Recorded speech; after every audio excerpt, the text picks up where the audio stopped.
இதே நீங்க சொல்ற திமுக ஆதரவு பத்திரிகையாளர்கள் கேட்கறாங்க, ஏன் கரூர்ல மட்டும்தான் திமுகனால இடைஞ்சல் கொடுக்க முடியுமா? ஏன் மகாபலிபுரத்துல கொடுக்க முடியாதுன்னா கொடுக்க முடியாது. ஏன்னா மெட்ரோபாலிட்டன் சிட்டிஸை பொறுத்த வரைக்கும் அங்க இருக்கக்கூடிய கார்பரேட் ஹோட்டல்ஸ் அவன் சென்னையில மட்டும் இல்ல உலகம் ஃபுல்லா நடத்துறான். அவன் ஆமா. அரசியல்வாதிகளுக்கு செவிசாய்க்கவோ ஆளுங்கட்சிக்கு சாதகமா செய்யறதுக்கோ எதுவுமே தேவையில்ல. நார்மலா நீங்க ஒரு இஷ்யூ நடந்துச்சு ஒரு ஸ்டார் ஹோட்டலுக்குள்ளாருன்னா கவர்மெண்ட் நினைச்சா நாளைக்கு அவங்க கிட்ட போய் ஒரு சின்ன சிசிடிவி ஃபுட்டேஜ் கூட வாங்க முடியாது.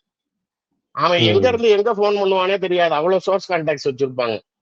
சோ அவங்க வந்து திமுகவுக்கு அடிப்பணிஞ்சு நீங்க விஜய்க்கு இடம் கொடுக்க கூடாது அப்படிங்கறதெல்லாம் ஒத்துக்கிட்டு அவங்க செய்யணுங்கிறது அவசியம் இல்ல. அவனுக்கு தேவை ரெவென்யூ. ஒரு நாளைக்கு ஓட்டுல மொத்தமா எடுத்தா 1 கோடி, அந்த 2 நாள் கூட 2 கோடி ரூபா வச்சுக்கன்னா அவன் சந்தோஷமா கொடுத்துட்டு போயிடுவான். அதனால அவங்க அந்த இடத்த வந்து மாத்துனதுதான் விஷயமா படுது. அதற்கு அப்பாற்பட்டு சம்பந்தப்பட்ட குடும்பத்தை சார்ந்தவர்களே நாளைக்கு பரவாயில்லைங்க அப்படின்னு அவர் கூப்பிட்ட இடத்துக்கு போய் நின்னதுக்கு அப்புறம் மற்றவர்கள் அதில் கருத்து தெரிவிக்க தேவையில்லைங்கிறது தான் என்னோட பார்வையா இருக்குது.